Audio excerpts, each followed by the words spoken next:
Good evening to all of you. तो जो last दो लेक्चर देखे हम लोगों ने स्टेशनरी वेव्स के, ठीक है, तो उसमें हम लोगों ने देखा है कि स्टेशनरी वेव्स फॉर्म कैसी होती है, ठीक है, और फाइनाइट मीडियम का कंसेप्ट देखा है। और फाइनाइट मीडियम में भी हम लोगों ने कौन सा देखा है, तो वी से string which is stretched under tension, और उसके अंदर कैसे लूप्स फॉर्म होते हैं, ठीक है। और स्टेशनरी वेव्स के केस में मैंने आपको ये भी बोला है कि जो हर एक लूप रहता है उसका लेंथ कितना रहता है, it is lambda by two. Okay, हम लोग बोलते हैं एक लूप कैसे फॉर्म होता है, तो दो नोड्स रहते हैं और बीच में क्या रहता है, एक एंटी नोड रहता है, ठीक है। यस, एनीवे, हम लोग बोलते हैं कि जो लास्ट लेक्चर था उसमें जो हम लोग ने लूप्स देखे, तो वो जो लूप्स है वो किसके वजह से फॉर्म हुआ है, तो स्टेशनरी ट्रांसवर्स वेव की वजह से फॉर्म हुआ है, ठीक है।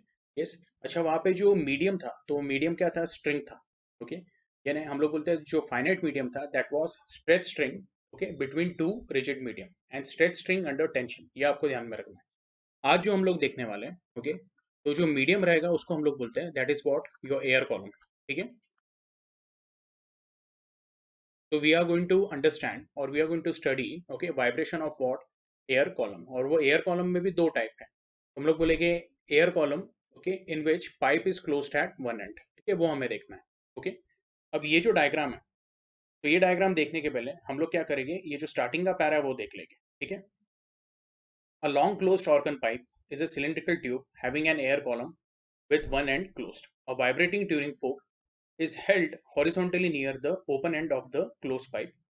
Sound waves are sent by source, okay, vibrating tuning fork near the open end, ठीक है। अब मेरे पास यहाँ पे एक डायग्राम है, मैं उसको यूज करता हूँ। तो लेट अस से ये पहला वाला हम लोग पाइप कंसीडर करेंगे विच is closed at one and, ठीक है। और हम लोग क्या बोलते हैं कि हॉरिजॉन्टली हम लोग क्या करेंगे, एक ट्यूनिंग फोर्क को इस तरह से रखेंगे, लाइक दिस। ये आपकी क्या रहने वाली है, हॉरिजॉन्टल पोजिशन रहने वाली है, ठीक है। अब इसमें हम लोग क्या बोलते हैं, suppose a compression is produced, it travels through air column and gets reflected from the rigid boundary as compression only. Okay? हम लोगों ने ये सीखा हुआ है कि फॉर लॉन्जिट्यूडनल वेव यानी क्या, साउंड वेव, तो जो ट्यूनिंग फोर्क प्रोड्यूस कर रहा है वो क्या प्रोड्यूस कर रहा है, ओके, कॉम्प्रेशन प्रोड्यूस कर रहा है। तो हम लोग क्या बोलेंगे, okay, if a compression is incident on a rigid medium. अब रिजिड मीडियम का कंसेप्ट क्या है, तो ये अंदर पूरा क्या है, हम लोग बोलेंगे एयर है, ठीक है। तो यहाँ से जब ट्यूनिंग फोर्क वाइब्रेट होगा लाइक दिस, तो ट्यूनिंग फोर्क के प्रोंग जब बाहर जाएंगे, ओके, ऐसा इमेजिन करते हैं, वाइब्रेशन स्टार्ट हुआ है और ट्यूनिंग फोर्क के जो प्रॉन्ग्स है वो बाहर की तरफ जा रहे हैं, तो वो क्या क्रिएट करेंगे, they will create compression like this. और ये कॉम्प्रेशन जो है वो यहाँ तक ट्रैवल कर रहे हैं, ठीक है। यस, और यहाँ तक ट्रैवल करने के बाद भी हम लोग क्या बोल रहे हैं, ओके, यस, जब वो इंसिडेंट हो रहे हैं तो हम लोग बोल रहे हैं they are still what, compression, यानी कॉम्प्रेशन की पूरी साइकिल कंप्लीट हुई है क्या, नहीं हुई है। ये आपको आ रहा है समझ में।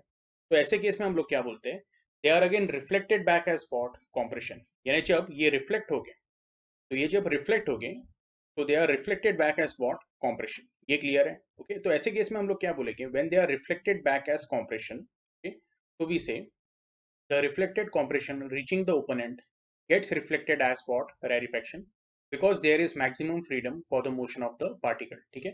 अब ये बेसिकली क्या है, तो हम लोग बोलेंगे कि ये जो कॉम्प्रेशन है जब वो यहाँ पे ट्रैवल करेगा, तो यहाँ पे मैंने क्या ड्रॉ किया हुआ है, तो ये एयर पार्टिकल्स है। ये एयर पार्टिकल्स इन्हें क्या रिप्रेजेंट करता है, रेयर मीडियम, ओके। और मैंने आपको ये भी बोला हुआ है कि जो पाइप के अंदर की जो एयर रहती है उसका डेंसिटी थोड़ा सा क्या रहता है, ज़्यादा रहता है, और पाइप के बाहर की जो एयर रहती है उसकी डेंसिटी क्या रहती है, कम रहती है।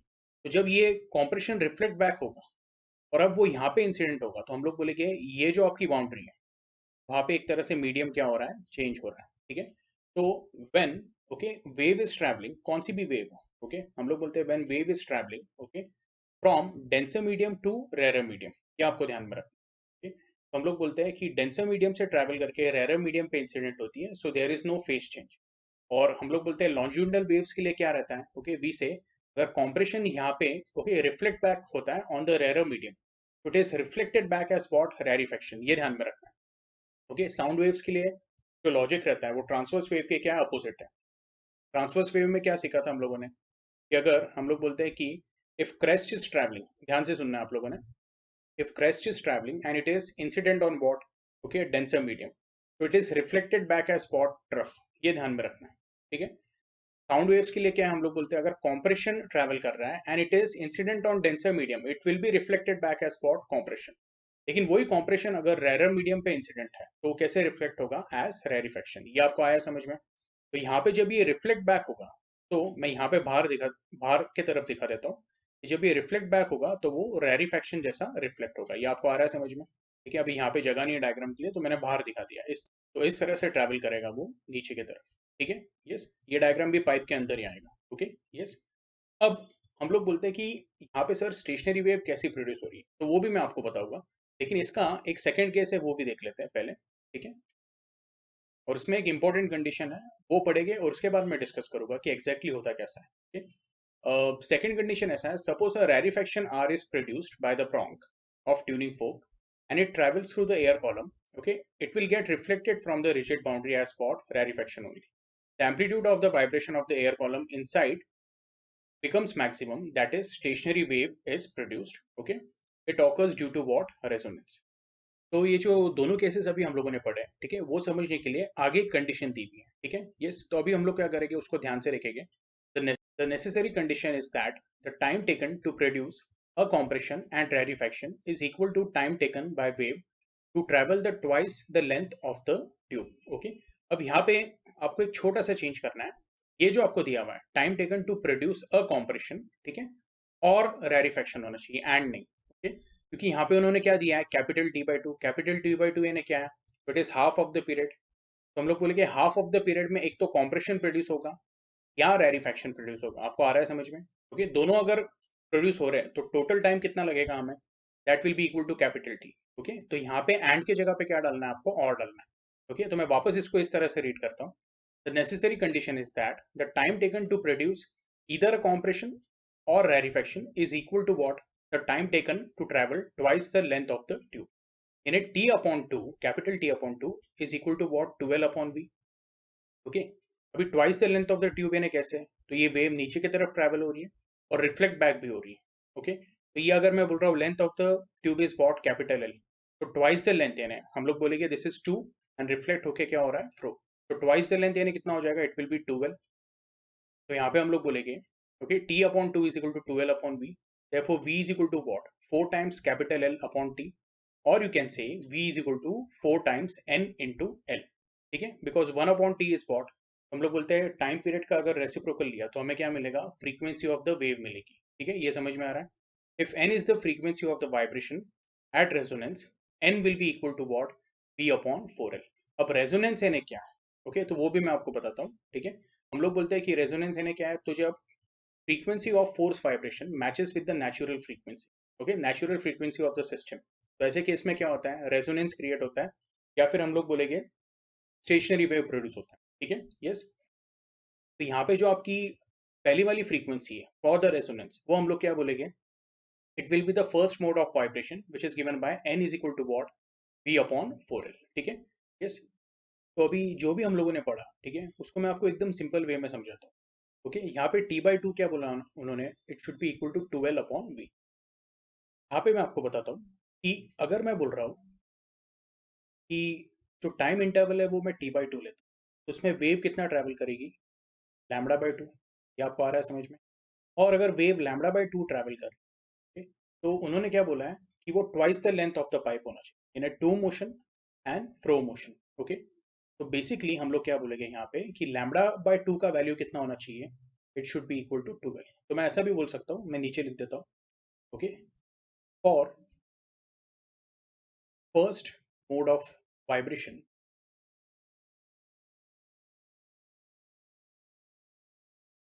λ/2 must be equal to what? 12। ये आपको कंडीशन मैंने क्या किया है और सिंप्लीफाई करके, तो ऐसे केस में आपको लैम्बडा क्या मिलेगा? Will be equal to what? 4l। अब आप ऐसा इमेजिन करो एक पर्टिकुलर फ्रीक्वेंसी पे, ओके, जो ट्यूनिंग फोक पर्टिकुलर फ्रीक्वेंसी पे वाइब्रेट हो रहा है, वो वैसी ही वेव क्या करेगा? क्रिएट करेगा। ये तो आप लोगों को पता है कि जो frequency of source and frequency of sound wave रहता है वो क्या रहता है? सेम रहता है। तो अगर मैं बोलूँगा कि the frequency of tuning folk is an, तो जो वो साउंड वेव्स क्रिएट करेगा वो भी कौन सी फ्रीक्वेंसी करेगा? That will be of N.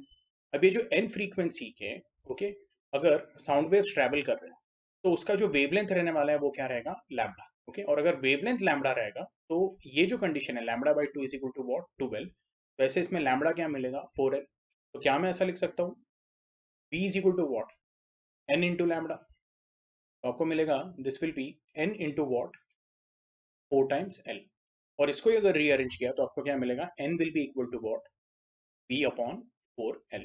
Okay, ये हुआ आपका फर्स्ट मोड ऑफ वाइब्रेशन, जिसको हम लोग बोलते हैं फंडामेंटल मोड। ठीक है। अच्छा, ऐसे मोड में हम लोग क्या बोलते हैं कि अगर आप ये डॉटेड लाइन को देखते हो तो ये साइड पे जो प्रोड्यूस हो रहा है वो नोड है, और यहाँ पे जो प्रोड्यूस हो रहा है वो क्या है, विल से एंटी नोड है। ठीक है, मैं ये साइड का जो ड्राइंग है उसको थोड़ा क्लियर कर देता हूँ। तो यहाँ पे क्या फॉर्म होने वाला है, लोग बोलेंगे एंटी नोड फॉर्म। ठीक है, अब मैं आपको एकदम सिंपल लॉजिक बता देता हूँ। जो मैंने 2 केसेस डिस्कस किए थे वो मैं आपको वापस डिटेल में बताता हूँ। मैंने आपको क्या बोला था कि यहाँ पे हम लोगों ने एक ट्यूनिंग फोक रखा हुआ है। ओके, और वो कॉम्प्रेशन क्रिएट करके क्या कर रहा है, सेंड कर रहा है। ये कॉम्प्रेशन ट्रैवल करेगा टिल दिस एंड। ठीक है, और अभी हमारी कंडीशन क्या है, तो हम लोग बोलेंगे lambda is equal to what, 4l। तो क्या मैं ऐसा बोल सकता हूँ l will be equal to what, lambda by 4। ठीक है, अब आपको एक बात बताता हूँ कि जो एक कॉम्प्रेशन की साइकिल होती है ना, वो कॉम्प्रेशन की साइकिल कंप्लीट होने के लिए हम लोग बोलते हैं जो टाइम पीरियड रहता है, ओके, वो कितना रहता है, इट इज t/2। और जो डिस्टेंस ट्रैवल होता है, okay, till the compression exist, तो हम लोग बोलते हैं वो कितना रहता है, इट इज लैम्डा बाय 2। तो जब यहाँ पे कॉम्प्रेशन फॉर्म होगे और वो अंदर की तरफ ट्रैवल करेंगे, वो कितना डिस्टेंस ट्रैवल करेंगे, तो ये जो नीचे वर्टिकल डिस्टेंस रहने वाला है, that will be equal to what, length of the pipe, which will be equal to what, lambda by 4। तो जब वो यहाँ पे ट्रैवल कर रहे हैं नीचे की तरफ, ओके, तो जो डिस्टेंस वो ट्रैवल करेंगे वो कितना करेंगे, लैम्डा बाय 4। और ऐसे इसमें हम लोग क्या बोलेंगे कि ट्यूनिंग फोक जो है वो तो कंटिन्यूसली वाइब्रेट हो रहा है। ठीक है, तो अब लैम्डा बाय 4 डिस्टेंस ट्रैवल करने के बाद वेव यहाँ से क्या होगी, रिफ्लेक्ट होगी। और ये जो रिफ्लेक्टेड वेव है वो जो नई वाली वेव आ रही है, ओके, उसके साथ क्या करेगी, इंटरफेयर करेगी, and it will form what, stationery waves. Same will be the case for what, तो हम लोग बोलेंगे रैरिफैक्शन। ठीक है, अगर रैरिफैक्शन ट्रैवल हो रहा है तो वो कितना डिस्टेंस ट्रैवल करेगा, लैम्डा बाय 4। तो जो रैरिफैक्शन की साइकिल होती है हम लोग बोलते हैं उसको भी कितना टाइम लगता है, t/2। तो ऐसे केस में हम लोग बोलते हैं उसका भी जो डिस्टेंस ट्रैवल होता है during rarefaction, that is what is going to be lambda by 2। ये आपको ध्यान में रखना है। तो अगर रैरिफैक्शन भी ट्रैवल हो रहा है तो जब वो नीचे तक आता है तो वो कितना डिस्टेंस ट्रैवल करेगा, लैम्डा बाय 4। अब वो जब लैम्डा बाय 4 ट्रैवल करेगा तो यहाँ पे जो रिजिड एंड है उससे वो क्या होगा, रिफ्लेक्ट बैक। और ऐसे केस में जो ट्यूरिंग फोक, ओके, बाकी का रैरिफैक्शन सेंड कर रहा है, तो वो रैरिफैक्शन के साथ इंटरफेयर करके हम लोग क्या बोलेंगे, स्टेशनरी वेव क्रिएट होगा।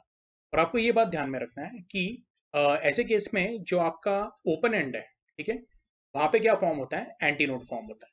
ओके, ये क्लियर है। तो ये आपके टेक्स्ट बुक में भी मेंशन किया हुआ है। okay? The amplitude of the vibration of the air column inside becomes what, maximum, and stationary wave is formed. Okay, जैसे अगर आप इसको वापस देखोगे, suppose a rarefaction R is produced by the prong of the tuning fork and it travels through the air column and gets reflected from the rigid boundary as a rarefaction. The amplitude of the air column या amplitude of the vibration of air column inside becomes what, maximum. Okay, ये basically क्यों होता है, तो reflect back होने या reflect होने के बाद हम लोग क्या बोलते हैं कि जो बाकी का rarefaction का जो cycle आ रहा है, ओके, या वो जो एक पार्ट ऑफ वेव आ रहा है, ठीक है, वो हम लोग बोलेंगे रिफ्लेक्टेड वेव के साथ क्या करेगा, इंटरफेयर करेगा, and it will form a stationary wave. ठीक है, आई होप आपको ये क्लियर है। अब हम लोग क्या देखेंगे, ओके, ये हम लोगों ने फर्स्ट केस देखा, this was for what, first mode of vibration. Okay, first mode of vibration को मैं बोल देता हूँ capital N1। Okay, capital N1 is indicating what, first mode of vibration.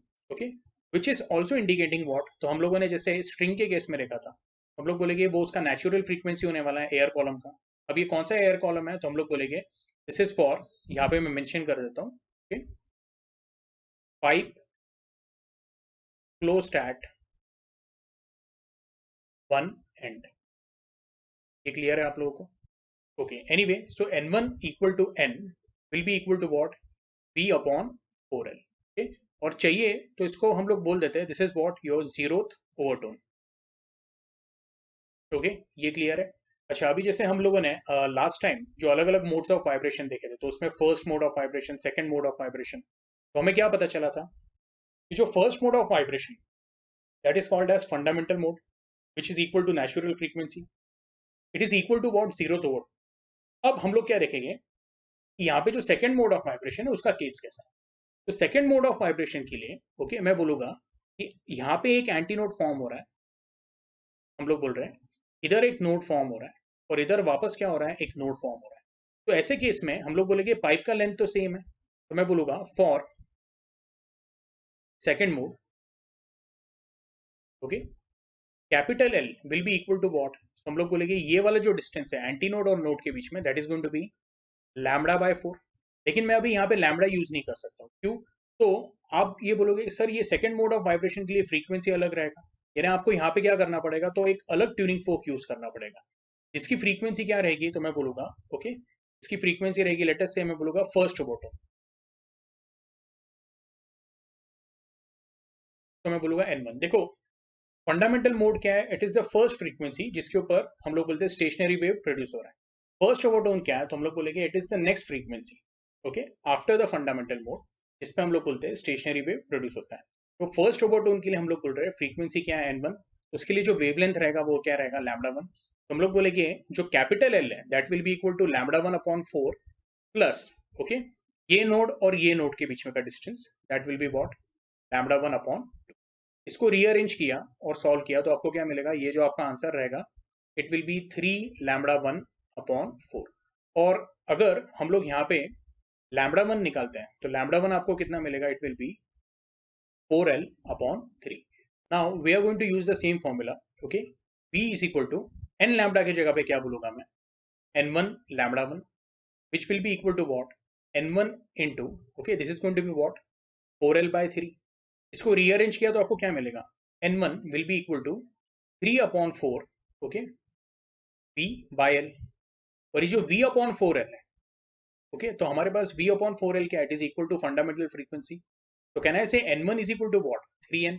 तो ऐसे केस में मैं क्या बोलूंगा कि यहाँ पे जो सेकंड मोड ऑफ वाइब्रेशन है which is equal to what first overtone, okay, yes, it is equal to what 3V अपॉन 4L which is equal to what 3N। तो जो हमारा स्ट्रेच्ड स्ट्रिंग था उसमें अगर आपको याद होगा capital N2 which was equal to first overtone N1, उसका वैल्यू आ रहा था 2N। यहाँ पे डायरेक्टली हम लोग बोल रहे हैं N के बाद आपका जो नेक्स्ट वैल्यू आ रहा है वो कितना आ रहा है 3N, यानी यहाँ पे आपको इवन हार्मोनिक नहीं मिला है, डायरेक्टली फर्स्ट हार्मोनिक उसके बाद थर्ड हार्मोनिक यानी ऑड हार्मोनिक मिला है। ठीक है, एक काम करते हैं हम लोग थर्ड मोड ऑफ वाइब्रेशन जो है उसको भी देख लेते हैं, उसके लिए क्या आंसर आता है, ओके, और उसके बाद हम लोग कंक्लूड करेंगे। तो मैं ऐसा बोलूंगा फॉर थर्ड मोड, अब ये जो अवेलेबल स्पेस है उसमें मैं एडजस्ट करता हूँ, ओके, मैं बोलूंगा जो कैपिटल L रहेगा, ओके, तो थर्ड मोड के लिए आपको क्या दिख रहा है, ये हो गया एक नोड, ये ऊपर का हो गया एंटी नोड, ओके, ये भी क्या हो गया नोड, ये भी हो गया, can I say this node and this node, इनके बीच में डिस्टेंस लैम्बडा बाय 2, इनके भी बीच में डिस्टेंस क्या है lambda by 2, lambda by 2 plus lambda by 2 lambda हो गया, और ये कितना हो गया lambda by 4, node and antinode. तो मैं ऐसा बोलूंगा ये जो टोटल डिस्टेंस रहेगा that will be lambda by 4 plus lambda, यानी लैम्बडा बाय 2 लैम्बडा बाय 2। लेकिन थर्ड मोड के लिए हम लोग क्या बोलेंगे, जो आपका N3 रहने वाला है it will be equal to what second overtone, और सेकंड ओवरटोन के लिए वेवलेंथ क्या रहेगा, तो मैं बोलूंगा लैम्बडा 2। आई होप आपको ये क्लियर है। तो आपका कैपिटल L का वैल्यू क्या आएगा, it will come as 5 lambda 2 upon 4, ये क्लियर है। और लैम्बडा 2 का जो वैल्यू आने वाला है तो यहाँ पे लिख देता हूं मैं, lambda 2 will be equal to what, तो it will be equal to 4L upon 5। अब इसमें हम लोग क्या बोलेंगे, अगर लैम्बडा 2 इज 4L अपॉन 5 तो मैं ऐसा बोलूंगा, okay, V is equal to what, N2 lambda 2, that is going to be what, N2 into 4L upon 5। ठीक है, अब इसको अगर रीअरेंज किया तो आपको मिलेगा N2 will be equal to what, तो it will be 5 by 4 times V upon L। इसमें इसको भी आपको ऐसे ही ध्यान में रखना है, N2 को ऐसे ही रहने दो, ठीक है, मैं 5 को ऐसे ही रहने देता हूँ, और V अपॉन 4L को क्या लिख देता हूँ, it is going to be N। हमारे पास पहला इक्वेशन है N is equal to what V upon 4L। ठीक है, ये वाला जो इक्वेशन है इसको मैं इक्वेशन सेकंड बोल देता हूँ, और ये जो आपको मिल रहा है वो आपका क्या है इक्वेशन थर्ड। तो आपको N2 यानी क्या सेकंड ओवरटोन, तो सेकंड ओवरटोन का वैल्यू क्या मिल रहा है, it is coming as 5N। ठीक है, तो एक बार टेक्स्ट बुक में भी देख लेते हैं। अगर आप यहाँ पे ध्यान से देखते हो तो टेक्स्ट बुक में भी उन्होंने बेसिकली यही बताया हुआ है कि आपका जो सेकेंड ओवरटोन आ रहा है, ओके, सेकेंड ओवरटोन यानी क्या थर्ड मोड, ओके, यहाँ पे जैसे हम लोगों ने लिखा हुआ है for third mode capital N3 which is equal to second overtone, उसका वैल्यू आ रहा है 5 times the fundamental frequency, this is the frequency of fifth harmonic, okay, और सेकेंड ओवरटोन, ये क्लियर है। देखो 5N का मतलब क्या है, फिफ्थ हार्मोनिक, तो आप बोलोगे सर यानी ये केस में n अवेलेबल है, 3n अवेलेबल है, 5n अवेलेबल है, तो हम लोग बोलेंगे इसका मतलब क्या है, only odd harmonics are present. ये क्लियर है? ओके, यहाँ पे इवन हार्मोनिक्स नहीं है। ठीक है, जो पिछला वाला केस था string which is stretched under tension, उसके केस में हम लोग n 2n 3n 4n 5n सब मिलता है, तो वहां पे इवन एंड ऑड दोनों हार्मोनिक्स प्रेजेंट है। ठीक है, अब यहाँ पे जो उन्होंने रिलेशन दिया हुआ है, ओके, यहाँ पे उन्होंने मोड्स ऑफ वाइब्रेशन बोला हुआ है। ओके, हम लोगों ने इसको कैपिटल एन से लिखा हुआ था, क्यों? तो आपको मैं एक बात बता देता हूँ, N2 का वैल्यू क्या है, 5n। ओके, यहाँ पे उन्होंने N1:N2 का रेशियो क्या बताया, 1:3। तो यहाँ पे एक चेंज करना है आप लोगों ने टेक्स्ट बुक में, यहाँ पे आप लोगों ने जो मोड्स ऑफ वाइब्रेशन है उसको कैपिटल एन के टर्म्स में लिखना है, capital N1 capital N2 capital N3। क्यों? तो हम लोग बोलेंगे स्मॉल n1 क्या बता रहा है, small n1 is the first overtone, small n2 is the second overtone. और इतना ध्यान में रखना है सेकेंड ओवरटोन का मतलब क्या है, तो it is third mode of vibration. Okay, तो ये एक छोटा सा चेंज आप लोगों ने टेक्स्ट बुक में कर। एनीवे, तो यहाँ पे मैं इस तरह से लिख देता हूँ, मैं यहाँ पे बीच में यूज कर लेता हूँ space, N1:N2 N3 is equal to what, 1:3:5 and so on. यहाँ पे भी रेशियो क्या होते जाएगा, LHS पे भी सो ऑन, आगे अलग अलग मोड ऑफ वाइब्रेशन के रेशियो आएंगे और इसमें सिर्फ ऑड रेशियो आपको मिलेंगे। ठीक है, अच्छा इसमें हम लोग क्या बोल सकते हैं फिर, जनरल फॉर्मूला क्या बोलेंगे? ओके, तो अगर मैं N1 का वैल्यू बोलता हूँ, इट इज N2 का वैल्यू क्या मिल रहा है, 3n। ओके, तो यहाँ पे मैं कैसा लिख सकता हूँ, अगर मैं फर्स्ट ओवरटोन की बात करता हूँ तो फर्स्ट ओवरटोन का वैल्यू आ रहा है 3n, सेकेंड ओवरटोन का वैल्यू आ रहा है 5n। मैं बोलूंगा अगर मैं पीथ ओवरटोन की बात करता हूँ NP, तो उसका वैल्यू आने वाला है, it is going to be 2p+1 into n। एक बार चेक कर लो, p का वैल्यू अगर 2 डाला, 2 2 सा 4, 4+1 5 इंटू n।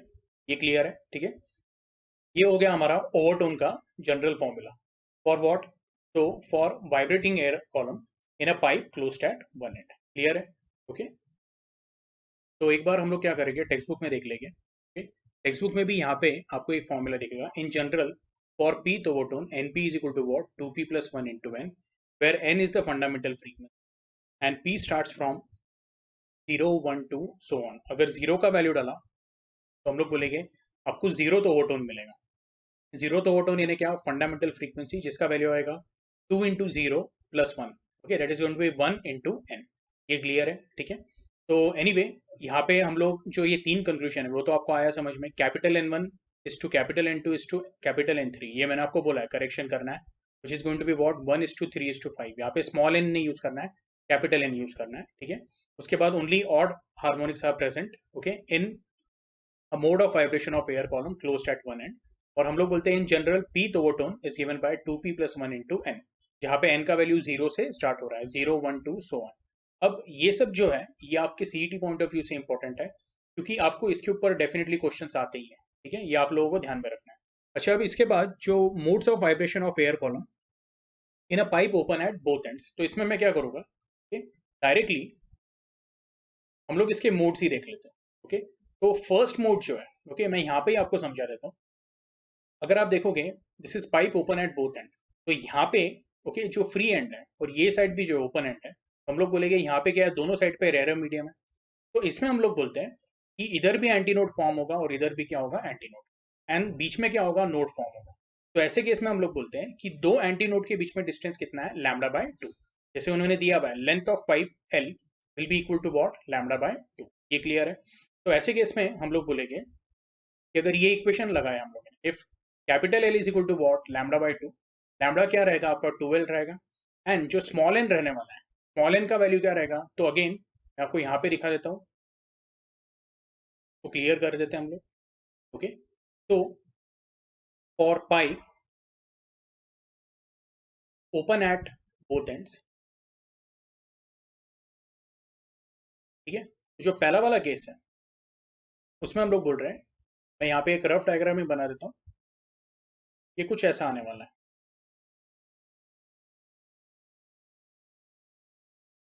यानी यहाँ पे भी एंटी नोड है और यहाँ पे भी एंटी नोड, तो ऐसे केस में जो लेंथ ऑफ पाइप है that is equal to what, λ/2। Lambda will be equal to what, twice L. तो हम लोग बोलेंगे for pipe open at both ends, तो उसका फर्स्ट मोड ऑफ वाइब्रेशन रहेगा, ठीक है। इसको हम लोग बोलते हैं capital N1 which is equal to what, okay. तो हम लोग बोलेंगे स्मॉल n, क्योंकि हम लोग बोलते हैं कि जो स्मॉल n है वो क्या है, फंडामेंटल फ्रीक्वेंसी है।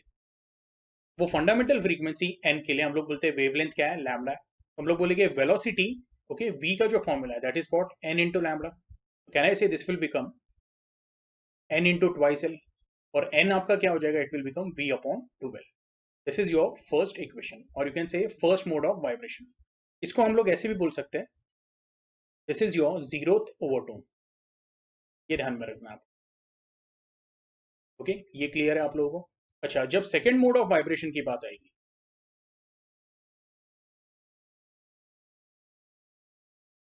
ठीक है, तो हम लोग बोलेंगे कि उसका डायग्राम टेक्स्ट बुक में देख लेते हैं। सेकंड मोड ऑफ वाइब्रेशन में हम लोग बोलेंगे कि दोनों जो एंड है वहां पे तो एंटी नोड है, लेकिन बीच में भी एक एंटी नोड है, ठीक है। तो इसका मतलब क्या है, यहाँ पे अगर मैं ऐसा देखूंगा तो इधर आधा लूप है, इधर भी क्या है, आधा लूप है, तो ओवरऑल टोटल कितना हुआ, एक लूप, ठीक है। यस, इधर हम लोग बोलेंगे आधा, आधा और एक पूरा। तो हम लोग बोलते हैं हर एक मोड ऑफ वाइब्रेशन के साथ एक लूप क्या होता है, बढ़ते जाता है, ओके। तो अगर आप यहाँ पे कंपेयर करोगे तो यहाँ पे ओवरऑल लूप्स कितने थे, दो लूप थे, आधा, आधा और बीच में एक, यानी कितना हुआ, दो हो गया। इधर आपको कितने दिखेंगे, तीन दिखेंगे, ये वाला हाफ, ये वाला हाफ और बीच में ये दो, ओके। तो ये कितने हो गए, तीन हो गए। हर एक मोड ऑफ वाइब्रेशन से हम लोग बोलते हैं एक लूप क्या होते जाता है, आगे बढ़ते जाता है। ये क्लियर हुआ है? तो सेकंड केस यानी सेकंड मोड ऑफ वाइब्रेशन के लिए हम लोग बोलेंगे जो कैपिटल एल रहेगा उसका वैल्यू क्या रहेगा, तो एंटी नोड के बीच में डिस्टेंस क्या है, लैम्डा बाई टू। ये वाले एंटी नोड और ये वाले एंटी नोड के बीच में भी डिस्टेंस क्या है, लैम्डा बाई टू। तो जो टोटल डिस्टेंस हुआ that will be lambda by two plus lambda by two, यानी लेंथ जो रहेगा, okay, L, that will be equal to what, तो lambda by two plus lambda by two, यानी कितना हो गया, लैम्डा। लेकिन हम लोग यहाँ पे लैम्डा पहले यूज कर चुके हैं, तो जो अगले मोड ऑफ वाइब्रेशन के लिए हम लोग क्या यूज करेंगे, लैम्डा वन। तो ऐसे केस में for second mode of vibration, okay, हम लोग बोलेंगे n2 will be equal to what, okay, this is second mode of vibration, it is equal to n1, n1 is first overtone। उसके लिए जो corresponding wavelength है उसको हम लोग बोलते हैं लैम्डा वन। और जैसे हम लोगों ने देखा है लेंथ ऑफ पाइप एल, यहाँ पे आपको क्या मिल रहा है, it is equal to what, lambda one. इसको रीअरेंज किया तो मैं यहाँ पे इक्वेशन लिख देता हूँ, v is equal to n1 lambda one, therefore n1 will be equal to what, v upon lambda 1, that is equal to v upon l, बराबर है, क्योंकि ये हमें इक्वेशन यहाँ पे ही मिला हुआ है। You can see l is equal to what, lambda one. ये आपको आ रहा है समझ में? तो बेस्ड ऑन दैट हम लोग बोलेंगे कि इसको मैं रीअरेंज कैसा करता हूँ, twice v upon 2l, and v upon 2l from equation one हम लोग क्या बोलेंगे, उसका वैल्यू है इज इक्वल टू n। तो आपको n1 कितना मिल रहा है, जो फर्स्ट ओवरटोन है that is coming as twice n, ठीक है। और सेकेंड मोड ऑफ वाइब्रेशन अगर आपको नहीं समझ में आया तो मैं एकदम उसका सिंपल डायग्राम यहाँ पे बना लेता हूँ, ठीक? बहुत एक्यूरेट तो नहीं है, लेकिन हम लोग बोलेंगे सेकेंड मोड ऑफ वाइब्रेशन में इसका डायग्राम कुछ इस तरह से रहेगा, यानी ये आधा लूप, ये एक पूरा लूप, यानी यहाँ पे एक एंटी नोड है, बीच में वापस क्या है, एक और एंटी नोड है, और जो पाइप का एंड है, ओके, सेकंड वाला एंड है, वहां पे एक और क्या है, एंटी नोड है। ये आपको आ रहा है समझ में? ठीक है, तो ये ऊपर की पाइप और नीचे की पाइप की लेंथ क्या है, सेम है। ये आपको ध्यान में रखना है, ठीक है। एनीवे, तो हम लोग बोलते हैं कि second mode of vibration, okay, which is also called as what, first overtone. First overtone का वैल्यू कितना आ रहा है, it is coming as twice N, ठीक है। अब हम लोग बोलेंगे डायरेक्टली टेक्स्ट बुक में देख लेते हैं कि सेकेंड मोड के लिए आपका जो आंसर आ रहा है that is coming as n1 is equal to what, twice n, okay. अब जो थर्ड मोड है, थर्ड मोड के लिए आप लोग यहाँ पे क्या देख रहे हो, तो ओवरऑल कितने लूप से, तो ये एक लूप, ये एक दूसरा लूप, यानी lambda by to, lambda by to कितना हो गया, लैम्डा। और हम लोग बोलेंगे ओके, ये लैम्डा बाई फोर और ये नीचे का लैम्डा बाई, तो वो हो जाता है लैम्डा बाई टू। तो हम लोग बोलेंगे lambda plus lambda by two, यानी कितना हो जाता है, थ्री लैम्डा बाई टू। लेकिन अभी फ्रीक्वेंसी क्या है, हायर फ्रीक्वेंसी है, because now it is third mode. तो उसके लिए वेवलेंथ भी क्या रहेगा, तो हम लोग बोलेंगे अगर फ्रीक्वेंसी n2 बोलता हूँ तो वेवलेंथ भी क्या हो जाता है, it will become lambda two, okay. जैसे यहाँ पे लैम्डा था, इधर लैम्डा वन है, इधर वेवलेंथ क्या लेंगे हम लोग, will take it as lambda 2। तो कैपिटल एल का वैल्यू क्या आएगा, 3 लैम्डा 2 अपॉन 2। लैम्डा 2 का जो वैल्यू आएगा it will come as twice L upon 3। अब इसको ही रीअरेंज किया तो हमें मिलेगा v is equal to what, n2 into lambda 2, that is n2 into bracket twice L upon 3। इसको रीअरेंज किया तो आपको मिलेगा n2 is equal to what, 3 into bracket v upon 12। v upon 12 का वैल्यू क्या है, it is equal to n। Okay, यहाँ पे भी हम लोगों ने लिखा है v upon 12 is equal to what, n। तो ऐसे केस में आपको जो n2 आएगा, ओके, मैं बोलूंगा n2 will be equal to what, we can say it is v upon lambda 2। Okay, और आपकी कंडीशन क्या है, लेकिन l is equal to what, 3 lambda 2 upon 2। तो l is equal to what, 3 lambda 2 upon 2। तो क्या मैं बोल सकता हूँ, इसको रीअरेंज किया तो लैम्डा 2 क्या मिलेगा, ट्वाइस एल अपॉन 3। ये वैल्यू हम लोग यहाँ पे सब्स्टिट्यूट कर देते हैं। तो इसको रीअरेंज करके आपको n2 क्या मिलेगा, it will be 3v upon 2l। Okay, that is going to be v upon 2l क्या है, इट इज स्मॉल n। तो ये हो गया 3 टाइम्स n। तो ये आपका सेकंड जो हम लोग बोलते हैं ओवरटोन है, उसका वैल्यू कितना आ रहा है, 3n आ रहा है। ओके, तो यहाँ पे मैं ऐसा बोलूंगा n1 first mode of vibration which is equal to 0th overtone which is equal to fundamental frequency। Okay, yes, उसका वैल्यू कितना था, v अपॉन 12। ओके, n2 जो है second mode of vibration which is equal to what, first overtone, उसका value कितना आ रहा है, ट्वाइस n। ओके, तो ये तो मैं ऐसे लिख देता हूँ 2v अपॉन 12। ठीक है, n3 का वैल्यू कितना आ रहा है, okay, n3 is third mode of vibration which is equal to what, second overtone. Okay, तो ये तो मैं इसको अच्छे से लिख देता हूँ,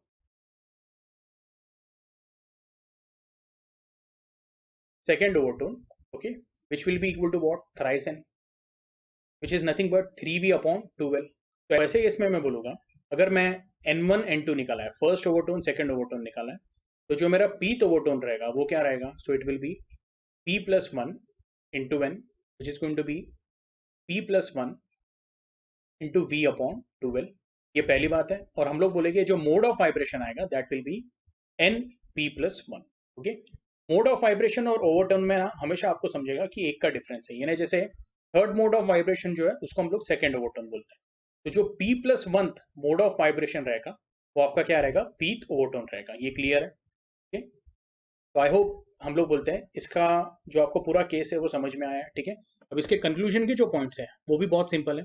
तो relation between the frequencies of the modes of vibration are, okay, अब यहाँ पे भी आपको कैपिटल N1 N2 और N3 यूज करना है। ठीक है, यस, तो capital N1 is to capital N2 is to N3। Okay, वो कितना आने वाला है, 1 is to 2 is to 3 so on. यानी यहाँ पे हर एक मोड अवेलेबल है, इवन मोड भी और ऑड मोड भी। ये क्लियर है? ओके, यहाँ पे सेकंड पॉइंट वही है, all harmonics are present, N2 N 3 N सब प्रेजेंट है। ओके, यस, एंड जो पीथ ओवरटोन है उसका फॉर्मूला क्या है, NP is equal to P plus 1 into N। Even that P कहाँ से स्टार्ट हो रहा है, जीरो से स्टार्ट हो रहा है। तो जीरो तो ओवरटोन रहेगा उसका वैल्यू क्या रहने वाला है, it will be equal to 0 plus 1 into N। तो आई होप आपको ये फॉर्मूला समझ में आया है। अब इसके बाद एक नोट दिया हुआ है, sound produce by open organ pipe contains all harmonics. ठीक है, यानी उसमें N है, 2N है, 3N है, 4N है, 5N है, सो ऑन। इवन हार्मोनिक्स भी है और ऑड हार्मोनिक्स भी। ठीक है, यस, हम लोग बोलते हैं it is richer in quality than that produce by closed pipe. ठीक है, अभी 11th स्टैंडर्ड में आपको एक टॉपिक था साउंड वेव्स, उसमें अगर हम लोग बोलते हैं कि इफ n 2n 3n यानी multiples of okay fundamental frequency present है, ओके, तो जितने ज्यादा वैसे मल्टीपल्स प्रेजेंट रहेंगे हम लोग बोलते हैं क्वालिटी ऑफ साउंड क्या रहता है, बेटर रहता है, उसको हम लोग टिम्बर भी बोलते हैं। तो जहाँ पे pipe open at both ends है, ठीक है, हम लोग बोलते हैं वहाँ पे n अवेलेबल है, 2n है, 3n है, सो ऑन। ठीक है, तो हम लोग बोलते हैं कि it is richer in quality. ये आपको आ रहा है समझ में, क्योंकि वहाँ पे इवन हार्मोनिक्स भी है और ऑड हार्मोनिक्स। ठीक है, as compare to what, close pipe, जहाँ पे सिर्फ हम लोग बोलते हैं ऑड हार्मोनिक्स प्रेजेंट है। ठीक है, और इसमें एक और पॉइंट है कि the frequency of fundamental note of an open pipe is double than that for a closed organ pipe of same length in air। तो आपके पास अगर दो पाइप्स है, एक अगर ओपन एट बोथ एंड्स है और एक क्लोज्ड एट वन एंड है, ठीक है, दोनों का लेंथ अगर सेम है, तो हम लोग क्या बोलते हैं ऐसे केस में, मैं ये साइड क्लियर कर देता हूँ। तो ऐसे केस में हम लोगों ने देखा था जो फंडामेंटल फ्रीक्वेंसी है, okay, for pipe which is closed at one and, ठीक है, तो उसका फॉर्मूला था it was V upon 4L। और सेम लेंथ के लिए जो ओपन पाइप है उसका जो फ्रीक्वेंसी का फॉर्मूला है it is v upon twice L. Okay, इसमें मैं एंड करेक्शन इंक्लूड नहीं करता हूँ। एंड करेक्शन क्या होता है तो आगे हम लोग डिस्कस करने वाले। ओके, फिलहाल हम लोग एंड करेक्शन क्या कर रहे हैं, निगलेक्ट कर रहे हैं। अगर आप यहाँ पे ध्यान से देखते हो तो आपको क्या मिलेगा, N O is nothing but equal to, okay मैं इसको ऐसे लिख देता हूँ, twice V upon four L. But V upon four L क्या है, तो it is going to be what, N C. तो ये आपको ध्यान में रखना है। So N O is equal to what, twice N C. ये रिलेशन आपको क्या बताता है, ओके कि हम लोग बोलेंगे the frequency of the fundamental node of open pipe is double than that for closed organ pipe of the same length, okay in air. ये क्लियर है। अब इसके बाद जो आपका नेक्स्ट टॉपिक है that is what, end correction. Okay, तो basically जो एंड करेक्शन है वो क्या है, तो हम लोग बोलते हैं modes of vibration of air column. Okay, यानी इसमें दोनों टाइप के आते हैं, pipe open at one end and pipe open at both ends. ठीक है, boundary condition satisfies that antinode is always at the open and and node is always at the close and. ठीक है, ये तो हम लोगों ने देखा है। लेकिन हम लोग बोलते हैं जो एंटीनोड है वो एग्जैक्टली ज्योमेट्रिक एंड पे फॉर्म नहीं होता है। यानी अगर हम लोग देखेंगे तो ये जो ओपन एंड है तो हम लोग बोलेंगे एंटीनोड आपका यहाँ पे फॉर्म नहीं होता। ये जो मार्क किया हुआ है ये मैंने किसका किया हुआ है, तो ये ज्योमेट्रिक एंड का है। ओके, ज्योमेट्रिक ओपन एंड आप ऐसा बोल सकते हो, तो उसके थोड़ा सा ऊपर फॉर्म होता है। ठीक है, यस, तो हम लोग बोलते हैं कि ये जो एक्स्ट्रा डिस्टेंस है जहाँ पे एंटीनोड फॉर्म होता है उसको हम लोग क्या बोलते हैं, we call it as E. E is nothing but what, end correction. तो for pipe which is closed at one end and open at one end, हम लोग बोलते हैं एंड करेक्शन एक साइड पे रहता है। लेकिन जो पाइप दोनों साइड से ओपन है तो हम लोग बोलते हैं उसके जो एंटीनोड्स है वो इस तरह से फॉर्म होते हैं। यस, तो उसके जो दो एंटीनोड ओके ओपन एंड पे फॉर्म हो रहे हैं वो थोड़े से हम लोग बोलते हैं एक्स्ट्रा डिस्टेंस पे फॉर्म होते हैं। तो एंड करेक्शन हम लोग बोलते हैं दोनों साइड पे। ये क्लियर है। अभी हम लोग लेटेस्ट से ऐसे बोलते हैं कि length of vibrating column. Okay, अब मैं किसकी बात कर रहा हूँ, तो एयर कॉलम की बात कर रहा हूँ। तो length of vibrating air column क्या रहने वाला है, so it will be distance between anti node and this node. तो फर्स्ट वाले केस में ये मैं बोलूंगा कि आपका एल का वैल्यू क्या आने वाला है, it is going to be small L. Small L यानी क्या, तो geometric length. Okay, this length, okay यहाँ पे मैं ऐसे दिखा देता हूँ, ये वाली जो लेंथ है वो क्या है आपकी, it is small L. Small L plus small E. Okay, और हम लोग क्या बोलेंगे, ये कौन सा एयर कॉलम है, so it is closed at one end. तो मैं ऐसे लिख देता हूँ, L C is equal to what, small L C plus E. ये क्लियर है। और ये वाले केस में मैं ऐसा बोलूंगा, लेट अस से यहाँ पे मैंने लेंथ एल सी बोला था, यहाँ पे मैं स्मॉल एल ओ बोल देता हूँ। ओके, तो ऐसे केस में मैं बोलूंगा total, okay length of air column उसका जो वैल्यू रहेगा, so that will be distance between this antinode and this antinode. और वो क्या रहने वाला है, so it will be geometric length L O plus ये वाला एंड करेक्शन और ये वाला एंड करेक्शन। ये क्लियर है आप लोगों को। okay? तो ऐसे इसमें अगर मैं फर्स्ट मोड ऑफ वाइब्रेशन की बात करता हूँ, okay?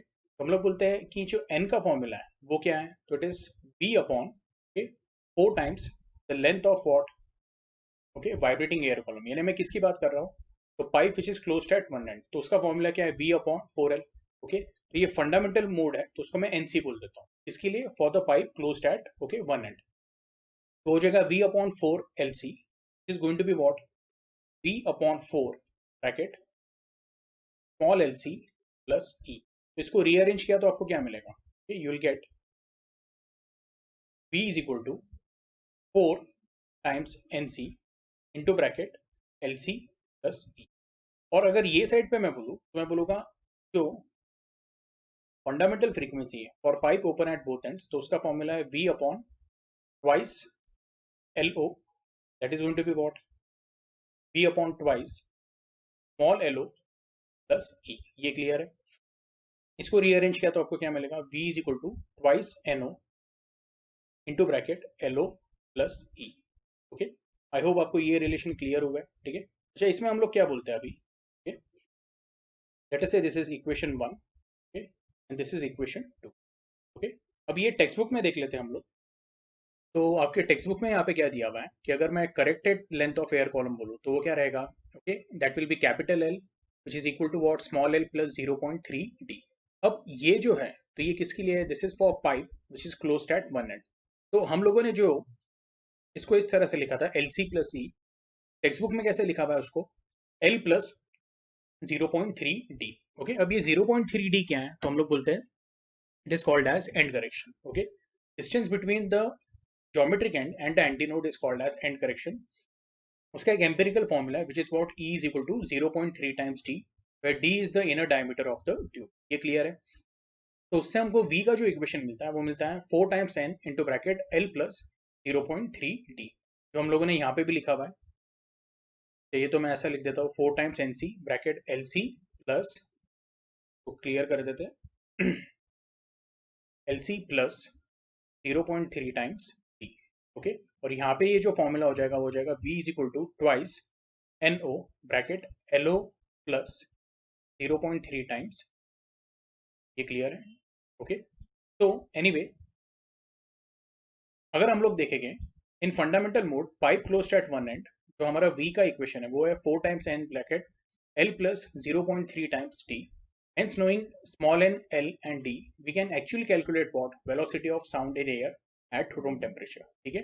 Yes. Anyway, अभी जो cause of end correction है तो वो क्या दिया हुआ है? End correction arises because the air particle in the plane of the open end of the tube are not free to move in all directions. Hence, हम लोग बोलेंगे the reflection takes place at the plane at a small distance outside the tube. हम लोग क्या बोलते हैं, ये जो ट्यूब है इसका जो ज्योमेट्रिक एंड है तो वहां पे हम लोग क्या बोलते हैं कि आप ऐसा बोल सकते हो डिस्प्लेसमेंट एंटीनोड है. ये आपको आ रहा है समझ में? या मैं ऐसा बोलूंगा ओके, प्रेशर का क्या है वहां पे नोड है. प्रेशर यानी क्या? तो चेंज इन प्रेशर क्या है वहां पे मिनिमम है, यानी यहाँ पे जो पार्टिकल्स है उनका क्या है मैक्सिमम एनर्जी है. और हम लोग बोलते हैं कि ये जो ओपन एंड है तो उसके ऊपर की जो एयर है it is what less dense as compare to what air inside the pipe. तो उसके वजह से हम लोग बोलते हैं मैक्सिमम एनर्जी होने के कारण ये आप ऐसा बोल सकते हैं कि जो एंटीनोड है वो थोड़ा क्या हो जाता है ऊपर शिफ्ट हो जाता है, और आपको यहाँ पे क्या मिलता है एंड करेक्शन. ये क्लियर है? अच्छा, इसमें जो एंड करेक्शन है तो हम लोग बोलते हैं उसके दो इक्वेशंस है. ये आप लोगों ने देखे ही होंगे. ओके, इसके न्यूमेरिकल्स भी सॉल्व किए हैं. ओके, लेकिन मैं आपको वापस बता देता हूँ. For pipe closed at one end हम लोग क्या बोलते हैं, इमेजिन करो दो अलग अलग पाइप्स हैं. ठीक है, दोनों पाइप्स का क्या है लेंथ अलग है. ओके, तो इसलिए उनका फंडामेंटल मोड भी क्या रहेगा फ्रीक्वेंसी का अलग रहने वाला. लेकिन ये जो दोनों पाइप है वो कैसे हैं, these are the pipes which are closed at okay one end. सिर्फ दोनों में हम लोग क्या बोलते हैं सिमिलैरिटी क्या है कि दोनों का डायमीटर सेम है. ये क्लियर है? तो ऐसे केस में हम लोग क्या बोलेंगे, फॉर पाइप फर्स्ट हम लोग बोलेंगे जो वेलोसिटी का इक्वेशन रहेगा वो रहेगा 4 times n1 into L one. And जो पाइप सेकेंड है, देखो दोनों पाइप क्या है, they are closed at what okay one end. इसलिए हम लोग जो फॉर्मूला यूज करने वाले वो 4 into N into L use करने वाले. तो सेकेंड पाइप के लिए आएगा 4 times n2 into L two. तो 4 and 4 कैंसिल हो जाएगा, आपको मिलेगा n1 into capital L1 will be equal to what n2 into capital L2. लेकिन हम लोग बोलते हैं in case of pipe which is closed at one end, L1 जो रहता है वो क्या रहता है, it is L1 plus C. ओके, यानी L1 प्लस एंड करेक्शन वो हम लोगों ने यहाँ पे भी लिखा हुआ है. Okay, LC is equal to what capital LC is equal to LC plus C. तो ये इक्वेशन में हम लोग क्या करते हैं, दोनों साइड पे अप्लाई करते हैं. इसको रीअरेंज करोगे तो आपको एंड करेक्शन का इक्वेशन मिलेगा विच will B n2 L2 minus n1 L1 upon n1 minus n2. ठीक है, for pipe open at both ends okay हम लोग बोलेंगे जो इक्वेशन है वो क्या है, v will be equal to what twice n1 into L1 which is equal to twice n2 into L2. यहाँ पे भी 2 कैंसिल हो जाएगा, लेकिन आपको यहाँ पे जो इक्वेशन मिलेगा वो कैसे मिलेगा, n1 into bracket L1 plus 2e is equal to n2 into bracket L2 plus 2e. यहाँ पे अगर आपने रीअरेंज किया तो एंड करेक्शन क्या मिलेगा आपको, E will be equal to n2 L2 minus n1 L1 upon 2 bracket n1 minus n2. अब आप अगर ये दो इक्वेशंस को कंपेयर करोगे तो आप बोलोगे सर एंड करेक्शन E का वैल्यू क्या होता है, 0.3d होता है, बराबर है. तो सर यहाँ पे E का जो वैल्यू है वो है n2 L2 minus n1 L1 upon n1 minus n2, और इधर जो है वो क्या है n2 L2 minus n1 L1 upon twice n1 minus n2. तो ऐसे केस में ओके क्या जो ये एंड करेक्शन है वो ऊपर वाले एंड करेक्शन का हाफ है क्या, क्योंकि यहाँ पे 2 का फैक्टर है ओके अपॉन 2 का फैक्टर. तो क्या ये वाला एंड करेक्शन और ये वाला एंड करेक्शन वो सेम है या हम लोग बोलेंगे वो हाफ है. तो ऐसे केस में मैं आपको एकदम सिंपल एक्सप्लेनेशन दूंगा. पहली बात ये ध्यान में रखो, यहाँ का जो L2 और L1 है और यहाँ का जो L2 और L1 है वो हम लोग क्या बोल रहे हैं वो अलग है. ये क्लियर है? This is first thing. Second thing हम लोग बोलेंगे यहाँ पे जो n2 n1 है और यहाँ पे भी जो n2 n1 है वो भी क्या है अलग है. ओके, तो हम लोग बोलेंगे यहाँ पे वैल्यूज अलग होने की वजह से ये जो 2 का फैक्टर है वो क्या हो जाता है बैलेंस हो जाता है. और हम लोग बोलते हैं दोनों का जो एंड करेक्शन है वो क्या है, E का वैल्यू सेम है. मेरा बोलने का मतलब क्या है, कि अगर मैं यहाँ पे ई का वैल्यू बोलता हूँ तो ई का वैल्यू क्या है, 0.3D है। इस साइड पे भी ई का वैल्यू 0.3D रहेगा, और ये वाले एंड पे भी क्या रहेगा, इट विल बी 0.3। तो टोटल जो लेंथ रहेगा, मैं बोलूंगा capital L0 will be equal to what, LO plus twice into 0.3D, यानी ये हो जाएगा LO प्लस 0.6D। ठीक है, तो ये कंफ्यूजन बहुत सारे बच्चों को होता है कि सर यहाँ पे एंड करेक्शन जो है वो ई है और इधर हमें क्या मिल रहा है, तो ये वाले इक्वेशन को कंपेयर करके E/2 मिल रहा है। ये दोनों को प्लीज आप कंपेयर मत करो, क्यों, तो यहाँ पे जो पैरामीटर्स दिए RHS पे, ओके, उनका वैल्यू और इनका वैल्यू क्या है, अलग है। ओके, ये N2 सेम नहीं है। ओके, ये आप ध्यान में रखो। ये क्लियर है, ठीक है। यस, एनीवे आई होप आपको ये क्लियर है एंड करेक्शन का कंसेप्ट। अच्छा, अभी तो जो अभी आपका लास्ट पार्ट है टॉपिक का, वो क्या है, free vibrations and force vibration. तो फ्री वाइब्रेशन का एग्जांपल क्या, एकदम सिंपल है। जैसे हम लोग बोलते हैं एक पेंडुलम है, वो पेंडुलम को आपने थोड़ा सा भी डिस्टर्ब किया तो वो क्या करने लगेगा, it will start oscillating. Okay, तो जो उसकी फ्रीक्वेंसी रहेगी वो उसकी क्या रहेगी, ओके, हम लोग बोलेंगे it will be the frequency of free vibration. We also call it as what, okay, it's natural frequency. ये आपको आ रहा है समझ में। एक और एग्जाम्पल देता हूँ फ्री वाइब्रेशन का। एक वायर है stretched eight both ends, okay, yes, यानी वो एक टेंशन के अंदर है, और उसमें आप क्या करते हो, आप उसको सिंपली प्लग करते हो और छोड़ देते हो। अब ये वायर क्या होगी, ये ऑटोमेटिकली वाइब्रेट होना चालू होगी। तो ये भी क्या है, this is example of what, free vibration. ठीक है, आई होप आपको ये क्लियर है। एक और एग्जांपल आपके टेक्स्ट बुक में दिया हुआ है कि अगर आप ट्यूनिंग फोक को रबर पैड पे हिट करते हो तो जो ट्यूनिंग फोक वाइब्रेट करेगा उसके prongs, okay, that is also example of what, free vibration. Okay, yes.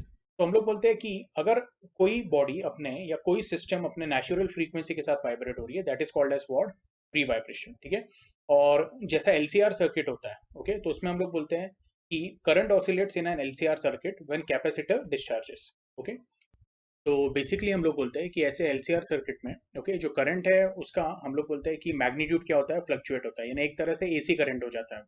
तो वो AC करंट का जो फ्रीक्वेंसी रहेगा, that will be the natural frequency of the LCR circuit. ठीक है, यस। अब इसमें जो सेकेंड पार्ट है, ओके, तो सेकेंड पार्ट यानी फोर्स वाइब्रेशन पे जाने के पहले, ओके, ये हम लोग रीड कर लेते हैं। When a body capable of oscillating is displaced from its stable equilibrium position and released, it makes oscillation which are called as what, free vibrations. Okay, और जो फ्रीक्वेंसी के साथ वो ऑसिलेट करता है, that is called as natural frequency. ठीक है, तो अभी फोर्स वाइब्रेशन है, ओके, तो वो एक्जैक्टली क्या होता है, तो अगर आप कोई बॉडी को कॉन्स्टेंटली एक पीरियोडिक फोर्स के साथ क्या कर रहे हो, डिस्टर्ब कर रहे हो।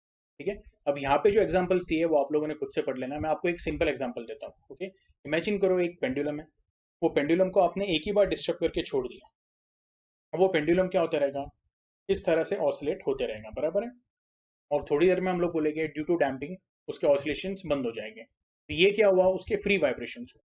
लेकिन वही एक पेंडुलम को आपने एक बार डिस्प्लेस किया और फिर आप कॉन्स्टेंटली उसको पोक कर रहे हो, यानी जो बॉब ऑफ पेंडुलम है उसको आप कॉन्स्टेंटली क्या कर रहे हो, पुश कर रहे हो। ओके, यस, तो पेंडुलम जब भी ऐसा हो रहा है तो आप उसको क्या कर रहे हो, कॉन्स्टेंटली पुश कर रहे हो। तो ये किसका एग्जाम्पल हुआ, that is the example of, okay, a constant periodic force, और ये फोर्स वाइब्रेशन का एग्जाम्पल हो जाएगा। ठीक है, तो ऐसे केस में हम लोग बोलते हैं the vibrations of the body under the action of external periodic force, in which body vibrates with a frequency equal to the frequency of external periodic force, okay, driving frequency other than its natural frequency, is called as what, force vibration। तो आपको इतना ध्यान में रखना है, okay, कि force vibration में, okay, हम लोग बोलते हैं कि मैक्सिमम केसेस में बहुत बार ऐसा होता है कि जो बॉडी का नेचुरल फ्रीक्वेंसी है एंड जो फोर्स वाइब्रेशन का फ्रीक्वेंसी है वो सेम नहीं है। ठीक है, ये क्लियर है। अच्छा, इसमें आपको एक और बात ध्यान में रखनी है कि अगर मैं ये ग्राफ देखता हूँ, ओके, फ्रीक्वेंसी वर्सेस एम्पलीट्यूड, यानी जो बॉडी वाइब्रेट कर रही है तो यहाँ पे उसका एम्पलीट्यूड है, एम्पलीट्यूड ऑफ वाइब्रेशन। तो ऐसे केस में अगर जो फोर्स वाइब्रेशन की फ्रीक्वेंसी अगर बॉडी के नेचुरल फ्रीक्वेंसी के साथ मैच हो गई, तो ये फिनोमेना को हम लोग क्या बोलते हैं, okay, we call it as what, resonance. तो यहाँ पे देखिए आप, जैसे जैसे हम लोग फ्रीक्वेंसी बढ़ाते जा रहे हैं, एक पॉइंट पे वो उसके नेचुरल फ्रीक्वेंसी के साथ मैच हो रही है, और यहाँ पे एम्पलीट्यूड क्या हो जाता है, मैक्सिमम हो जाता है। ठीक है, और जैसे जैसे हम लोग फ्रीक्वेंसी और बढ़ाते हैं तो अब वो उसके नेचुरल फ्रीक्वेंसी से क्या हो रही है, दूर होते जा रही है, दूर होते जा रही है, या उसका डिफरेंस बढ़ते जा रहा है। तो अगेन हम लोग बोलते हैं एम्पलीट्यूड क्या होते जाता है, कम होते जाता है। ये आपको ध्यान में रखना है। ओके, तो आपको मैक्सिमम एम्पलीट्यूड जो मिलता है वो कब मिलता है, व्हेन जो फोर्स वाइब्रेशन का जो फ्रीक्वेंसी है और जो बॉडी का या सिस्टम का नेचुरल फ्रीक्वेंसी है वो मैच होता है। ठीक है, अब ये जो फिनोमेना है, this is called as resonance, और इसका भी हम लोग डेफिनेशन देख लेंगे। Resonance is a special case of force vibration, the phenomena in which the body vibrates under the action of external periodic force, whose frequency is equal to the natural frequency of the body, so that amplitude becomes maximum. It is called as what? Resonance. ये clear है? ठीक है. अब resonance के भी कुछ examples दिए हैं, वो आप लोगों ने खुद से पढ़ लेना है. ठीक है. यस. उसके बाद जो रेजोनेंस है उसके एग्जांपल्स में यहाँ पे एक मेल्डेज एक्सपेरिमेंट है, वो आप लोगों ने अच्छे से देख लेना है. मेल्डेज एक्सपेरिमेंट जो है उसमें दो पोजीशंस होती है, एक होती है पैरेलल पोजीशंस और एक होती है परपेंडिकुलर पोजीशन. आपको बस इतना ध्यान में रखना है. In parallel position, okay, the vibrations of the prong of tuning fork are parallel to the direction of the propagation of the wave. Okay, इन्हें जो आप tuning fork लगा रहे हो, okay, वो box हो. मैंने आप लोगों को स्टार्टिंग में एक डायग्राम बताया था, okay, जहाँ पे एक स्ट्रिंग आपने अटैच की हुई है to both side of wooden box. ठीक है. तो ऐसे केस में अगर आप ट्यूनिंग फोक इस तरह से लगा रहे हो कि the prongs of tuning fork are parallel to the direction of propagation of the wave, then in Melday's experiment the frequency of the tuning fork is what? Double the frequency of the string. ये आपको ध्यान में रखना है. यानी capital N क्या हो जाएगा? तो it will be twice the fundamental frequency, which will be equal to 1/L under root of T by M. तो ये बेसिकली क्या हो गया? 2/2L under root of T by M. 2 and 2 क्या हो गया? कैंसिल हो गया. ये हम लोगों ने क्लास में भी डिस्कस किया हुआ है. ठीक है. यस. एनीवे, और अगर हम लोग बोलते हैं कि vibrations of the prong of tuning fork are perpendicular to the direction of the propagation of the wave, then in Melday's experiment the frequency of the tuning fork n is actually equal to what? The frequency of the string. अब इसका मैं आपको diagram भी बता देता हूँ, बहुत simple है. तो लेट अस से ये बॉक्स है, इसके बीच में क्या है? हम लोगों ने एक स्ट्रिंग टेंशन के अंदर ये की हुई. पहला वाला केस क्या है? तो हम लोग बोलेंगे पैरेलल पोजीशन. ओके. तो ये एक ट्यूनिंग फोक है. अब स्ट्रिंग जो है वो ऐसी है, समझ लो आप, ये स्ट्रिंग है. और अगर हमारा ट्यूनिंग फोक सेम डायरेक्शन में वाइब्रेट कर रहा है, देखो लेट अस से ये x direction, this direction is what? It is x. और हमारा ट्यूनिंग फोक भी जो है वो अगर एक्स डायरेक्शन में वाइब्रेट कर रहा है लाइक दिस. आई होप आपको समझ में आ रहा है. तो जो वाइब्रेशन का डायरेक्शन है और जो लेंथ ऑफ द स्ट्रिंग है वो क्या है? पैरेलल है. तो ऐसे केस में हम लोगों ने क्या देखा है कि capital N is equal to what? Twice N.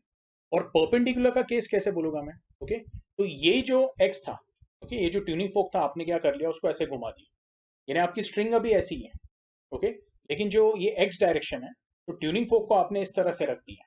अब ट्यूनिंग फोक ऐसे वाइब्रेट कर रहा है जेड डायरेक्शन में, और आपकी जो स्ट्रिंग है वो कौन से डायरेक्शन में? एक्स डायरेक्शन में. आई होप आपको ये क्लियर है. ओके. तो ये आपको बस एक बार क्या करना है? ध्यान से पढ़ना है, क्योंकि इसके ऊपर सीईटी में क्वेश्चन आते हैं. ठीक है. यस. बाकी जो पूरा टॉपिक है वो एक बार आप लोग खुद रीड कर लो. ओके. यस. रेजोनेंस के एप्लीकेशन है, उसके कुछ हम लोग बोलते हैं कि उसके ड्रॉबैक्स भी है, डिसएडवांटेजेस भी है. ओके. तो ये आप लोगों ने देख लेना है. जैसे सोल्जर्स मार्च कर रहे हैं और वो ब्रिज के ऊपर एक साथ मार्च कर रहे हैं, लेकिन उनका जो मार्चिंग का जो वो फुट फ्रीक्वेंसी है, ओके, वो ब्रिज के नेचुरल फ्रीक्वेंसी के साथ मैच हो जाता है और पूरा का पूरा ब्रिज क्या हो जाता है? कोलैप्स हो जाता है. ठीक है. सिमिलरली एक एयरक्राफ्ट का भी एग्जाम्पल है. ठीक है. तो अगर वो एयरक्राफ्ट जो है उसका स्पीड इतना ज़्यादा हो गया है कि एंटायर एयरक्राफ्ट क्या हो रहा है? It is force to vibrate. यानी जो जो एयर रेजिस्टेंस आ रहा है उससे कंटिन्यूस एक पीरियोडिक फोर्स जनरेट हो रहा है, जो एयरक्राफ्ट एज अ होल के नेचुरल फ्रीक्वेंसी के साथ मैच हो रहा है. तो ऐसे केस में हम लोग बोलेंगे कि जो एयरक्राफ्ट है वो बहुत ज़्यादा क्या होने लगता है? वाइब्रेट होना चालू होता है. यानी उसका एम्पलीट्यूड ऑफ वाइब्रेशन बढ़ जाता है, which is not good for the aircraft. Okay. ऐसे इसमें हम लोग बोलते हैं कि एक्सीडेंट्स भी हो सकते हैं. ओके.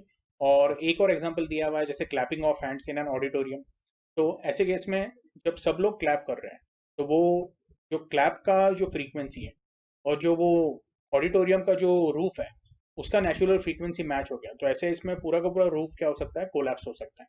ठीक है. तो ये जो एग्जांपल्स दिए हुए हैं और कुछ म्यूजिकल इंस्ट्रूमेंट्स हैं, ओके, तो वो आप लोगों ने क्या करना है? खुद से पढ़ना है. इसमें अगर कुछ डाउट आया तो आप लोगों ने क्या करना है? पूछना है. ओके.